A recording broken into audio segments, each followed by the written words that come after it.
ভোর 5:30টায় ঘুম থেকে উঠেছি বন্ধুরা। তারপর কিন্তু দেখো একদম উঠেই আগেই আমার যে বেডরুমটা সেটাকে আমরা ডিপ ক্লিন করছি। তারপর সংসারে যে অন্যান্য কাজকর্ম, রান্না বান্না সমস্তই কিন্তু সামলাচ্ছি ভীষণ ব্যস্ততার সাথে। তো আশা করি তোমাদের ভালোই লাগবে, আর ভালো লাগলে তোমরা কিন্তু ভিডিওটা স্কিপ না করে পুরো ভিডিওটার সাথেই থাকো। শুভ সকাল বন্ধুরা, আশা করছি তোমরা সবাই খুব ভালো আছো, আর আমিও বেশ ভালোই আছি। আর একটা সুন্দর সকাল তোমাদেরকে সাথে নিয়ে শুরু করছি আজকের আরেকটি নতুন ব্লগ। কথায় আছে যে স্বামী ভাগ্য ভালো হলে স্ত্রী সুখ পায়, তবে আর একটা কথাও কিন্তু সত্যি বন্ধুরা, স্ত্রী ভাগ্য ভালো হলে স্বামীও কিন্তু সুখ পায়। একা যে স্বামী ভালো হলে শুধু সুখ থাকবে সংসারে তা কিন্তু না, স্ত্রীরও ভালো মানুষ বা ভালো হওয়ার কিন্তু উচিত। সংসার কিংবা বাড়ি যাই হোক না কেন, দেখবে প্রত্যেকটা জিনিসকে যদি আমরা সুন্দর করতে চাই না, আমাদের নারী পুরুষ উভয়েরই কিন্তু সে তার মধ্যে কন্ট্রিবিউট থাকাটা উচিত, না হলে কোনো কিছুই দেখবে ভালো হয় না। একটা বাড়ি যত ছোটই হোক না কেন, সেই বাড়িটাকে মেনটেন করতে গেলে একটা মহিলা কিন্তু পুরোটা পেরে ওঠে না। এটা আমরা প্রত্যেক জনাই কিন্তু জানি কথাটা, তবে পুরুষরা সেই জিনিসটা স্বীকার করে না। কারণ হচ্ছে ওরা মনে করে মহিলারা শুধু রান্নাই করে, রান্নার সাথে কিন্তু আমাদের অনেক রকম কাজ থাকে। সেই কাজগুলো যখন তারা নিজে হাতে করে তখন কিন্তু তারা খুব ভালোভাবে ফিল করতে পারে যে সংসারে রান্নার সাথে সাথেও কিন্তু অনেক কাজ থাকে, আর সেই কাজটা কিন্তু অনেক গুরুত্বপূর্ণ। তবে একটা বাড়ি সুন্দর করতে গেলে একটা মহিলা সারাক্ষণে শুধু কাজ করে যাবে সেটাও কিন্তু ঠিক না, তাই না বন্ধুরা? শুধু আমরাই করব তারা করবে না তা কিন্তু একদমই না, তাহলে বাড়িটা কিন্তু সুন্দর হয় না। একজনের উপরে কিন্তু ভীষণভাবে প্রেশারটা পড়ে যায়। তবে স্বামীরা যে ঘরের সমস্ত কাজ করবে সেটাও কিন্তু একদমই নয়, কারণ তারা টাকা উপার্জন করে, বাইরে তাদের যেতে হয়, তারা বাইরে পরিশ্রম করে, সে কারণে তাদেরকে ঘরে কন্ট্রিবিউটটা কম করতে হয়। তবে মাঝে মাঝে কিন্তু করতেই পারে। আমার হাজব্যান্ড যেমন বাড়িতে ছুটিতে এসে তার কোনো কাজ নেই বলে সে হয়তো বেশি কন্ট্রিবিউট করে, তবে যার স্বামীরা বাড়িতে থাকে, বাইরে টাকা রোজগার করে, চাকরি বাকরি হোক বা ব্যবসা হোক, তারা কিন্তু সপ্তাহে একদিন হলেও বউকে কিন্তু এইটুখানি হেল্প করতে পারে। আমরা বউরা কিন্তু এইটুখানি এক্সপেক্ট করি যে তারা আমার সাথে অন্তত সপ্তাহে একটা দিন কিছু একটা করুক, যাতে আমাদের মনে হয় যে না, আমার হাজব্যান্ড আমাকে ভীষণ ভালোবাসে আর আমার সাথে অন্তত অল্প হলেও কাজ করে আমাকে হেল্প করার চেষ্টা করে। আর এই তাকটা ভীষণ কিন্তু খারাপ অবস্থা, ধুলো হয়ে থাকে। আর বন্ধুরা একটা কথা বলি, যে ছোট ছোট জিনিস শোপিস দিয়ে যে সাজানো না, দেখতে ভালো লাগে, তোমরা কিন্তু একদমই ঘরে করো না। এই যে ছোট ছোট শোপিসগুলো যখন ধুলো পড়ে যায়, প্রত্যেকটা তুলে তুলে করতে কিন্তু ভীষণ বিরক্ত লাগে। পরিশ্রমের কাজ যতই না হোক, কিন্তু বিরক্তর কাজ কিন্তু ভীষণভাবে। সেই জন্য পারতে তোমরা এই ছোটো ছোটো জিনিস দিয়ে ঘর সাজাবে না, পারলে দুটো একটা বড় গাছের মতন টব এই সমস্ত রেখে দাও। কিন্তু ছোট জিনিস আমি দেখতে পাচ্ছি ভীষণ কিন্তু বিরক্ত দিচ্ছে আমাকে, আর আমি পরিষ্কার করতে একদমই ভালোবাসছি না ওই জিনিসগুলোকে করতে। ধরে ধরে সরাতে হচ্ছে, আবার ধরে ধরে রাখতে হচ্ছে, এই জিনিসটা কিন্তু বিরক্ত হচ্ছে। আর আমরা চটপট বা অনেক কাজের মানুষ, মনে হচ্ছে যেন চটপট কাজটা সেরে ফেলবো বা অন্য কাজে যাব, আর ওই কাজগুলো করতে গেলে কিন্তু দেখবো অনেকটা টাইম চলে যায়।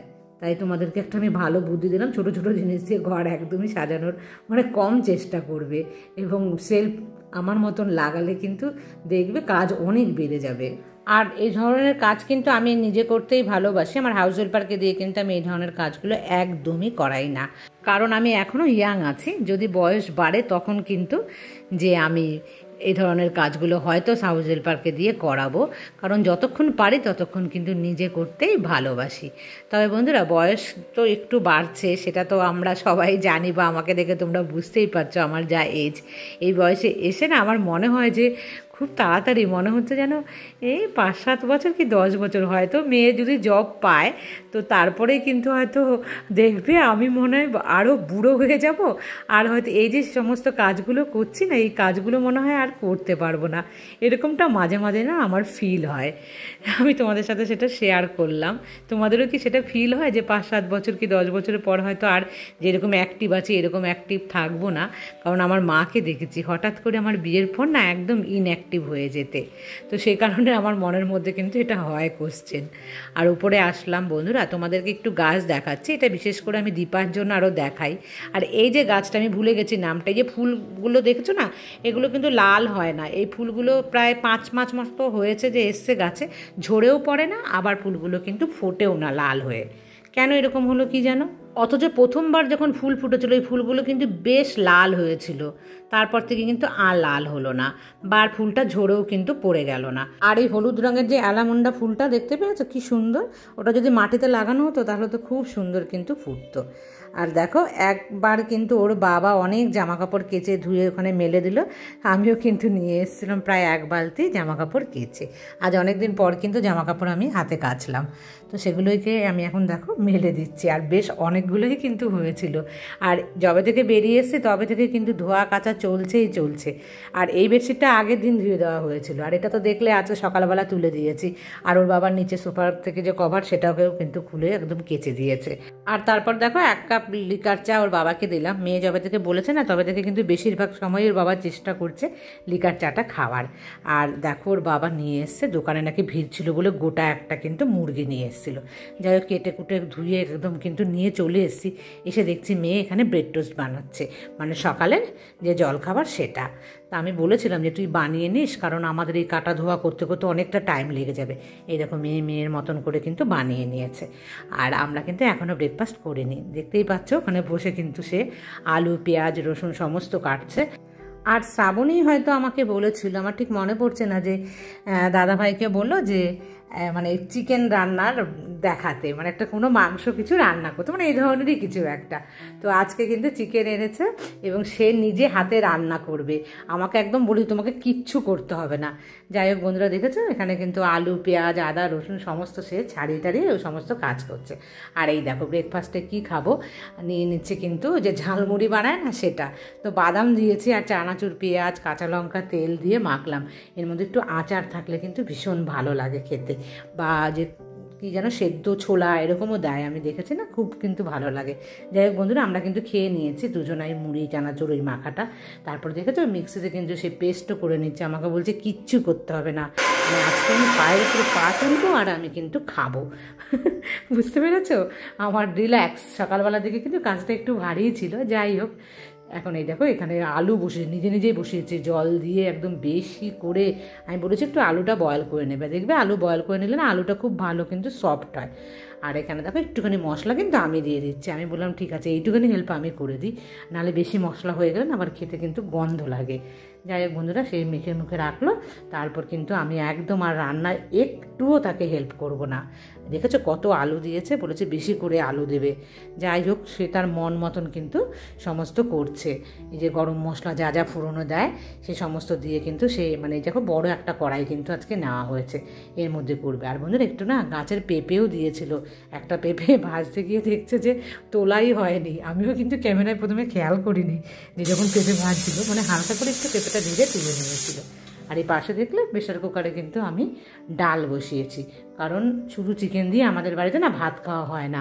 আমাকে সাকিনা বলেছিল ওদের বাড়িতে চিকেন হলে নাকি আর কিছু সবজি লাগে না, কিন্তু আমাদের বাড়িতে লাগে। আমি শুধু চিকেন দিয়ে না মানে একটা সবজি দিয়ে না খেতে পারি না। আমি কিন্তু নিজে চলে গেছিলাম পুজো টুজো দিয়ে আসলাম, তখনও দেখো বাবা আর মেয়ে কিন্তু প্রায়, আমি তো 1 ঘন্টার মতন ছিলাম না, কি করেছিল কি যেন বলছে রান্না কিন্তু এখনও চলছে, মানে পুরো নাকি কমপ্লিট হয়নি। তো চলো একবার দেখাই যে রান্নাটার কীরকম পরিস্থিতি। এই দেখো চিকেন কিন্তু ফুটছে, এর মধ্যে দেখতে পাচ্ছ সে কিন্তু রান্না করছে, অনেক কিন্তু লঙ্কার গুঁড়ো টুড়ো দেওয়া হয়েছে। দেখা যাক শেষ ফিনিশিংয়ে কী হয়।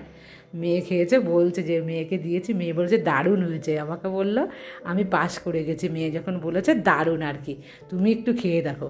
তাই আমি বললাম দাও তাহলে একটুখানি নুন চেক করে দেখি যে নুন টুন ঠিক আছে কিনা। তো জিজ্ঞাসা করছে আমাকে কিন্তু পাশ থেকে কেমন, আমি বললাম দারুণ দারুণ, তুমি একদম পাস করে গেছো। আর বন্ধুরা এখন থেকে কিন্তু চিকেন আনলে আমি বলেছি আমি আর রান্না করবো না, তোমরাই করবে। আর এইদিকে দেখো মেয়েও কিন্তু আমাকে হেল্প করছে, চালটা বললাম তুই ধুয়ে দে আমি বসিয়ে দিই, বলে আমি বসিয়েও দিয়েছে কিন্তু। আর এখানে দেখো একটু ডাল করছি, ছোট্ট একটা আমরা তাড়াহুড়ো করে কাটতেও পারলাম না। আর দেখো টমেটোটা ওটাকে একটা 4 টুকরো করেছি, মানে এই দুটো মিশিয়ে টক ডাল। আর টক ডাল খেতে আমি ভীষণ ভালোবাসি। আর এই যে মুসুরির ডালটাকে না আমি প্রেশারে দিয়ে দিই, আগে দিতাম না, এখন কিন্তু প্রেশারে দিয়ে দিই, চটপট হয়ে যায়। এই দেখো এক ঝলক দেখাচ্ছি চিকেনের কালারটা, দেখেছো? আর বন্ধুরা আমি মুসুরি ডাল বানালে বা যে কোনো ডাল বয়েল করলে এরকম তুলে রাখি, পেঁয়াজ কাঁচা লঙ্কা তেল দিয়ে করি। আর এই দেখো ডালটার লুকটা কেমন এসছে। আর এই যে লাল লাল চিকেনের ঝোল করেছে, দেখেছো কেমন তেল মশলা দিয়েছে আমার হাজব্যান্ড, সুন্দর কিন্তু হয়েছে দেখতে, আর খেতেও কিন্তু দারুণ হবে আশা করছি। আর একটু দেখো পাঁপড় ভেজে নিলাম ডালের সাথে কিন্তু খাওয়ার জন্য। আর বন্ধুরা এই দিয়ে কিন্তু আমরা একদম জমিয়ে খেলাম। তারপরে এসছি আমি, মানে সময় পাইনি সকাল থেকে, কী কাজ করলাম ওরাই কিন্তু করলো বেশি, তবুও সাথে সাথে থাকতে হয়, ক্যামেরা ধরতে হয় না তোমাদেরকে একটু দেখাবো বলে, সেই কারণে কিন্তু আমার দেরি হয়ে গেছে। তো আমি কিন্তু এসেছি খাওয়া দাওয়ার পরে, তারপরে বিছানাপত্রটাকে একটু আমি গুছিয়ে নিচ্ছি। আর এই বেডশিটটা কেমন লাগছে বন্ধুরা তোমরা কিন্তু কমেন্টস করে জানিও। আর নিচে যে নিয়ে গেছিলো না কভারগুলো ধুয়ে, সেগুলো নিয়ে এসছে, তো ভাবলাম একটু ঝেড়ে আমি পেতে দিই। আর বন্ধুরা আজকের মতন কিন্তু আমি এই পর্যন্তই রাখবো। আর তোমাদের কেমন লাগলো সেটা কিন্তু তোমরা কমেন্টস করে জানিও। আর আজকে যে রাতের ভিডিও সেটা কিন্তু পরের দিন তোমাদের সাথে শেয়ার করব। তো আজকের মতন এই পর্যন্ত, আবার দেখা হবে নেক্সট ব্লগে। ততক্ষণ তোমরা সবাই ভালো থেকো। Good night.